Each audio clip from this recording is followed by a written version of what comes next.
ভাইরে ভাই,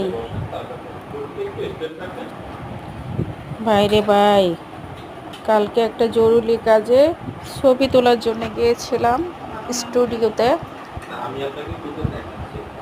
এখন আমি তো হিজাব পরে গেছি, ছবি তুলবো। এখন স্টুডিও ম্যান বলতেছে খান দেখা যেতে হবে, কপাল দেখা যেতে হবে। আমাকে একটা নাজেহাল অবস্থায় ফেলে দিয়েছে। হিজাব তো খুলেই ফেলেছি, মানে এইবার এভাবে তাকাও, ওইভাবে তাকাও, মানে কি যে একটা অবস্থার মধ্যে আমি পরিস্থিতির মধ্যে পড়ে গেলাম। চুলকে এদিকে সরাচ্ছি, কান দেখা যেতে হবে, আপনার পেজ দেখা লাগবে। ছবি তুলতে যে এত কষ্ট করতে হয় সেটা ছবি তুলতে না গেলে হয়তো বুঝতে পারতেন না। তো হ্যালো বন্ধুরা, আপনারা কেমন আছেন? আশা করি আল্লাহর রহমতে ভালো আছেন। আমার জন্য অনেক দোয়া ভালোবাসা, সবাইকে ধন্যবাদ। আসসালামু আলাইকুম।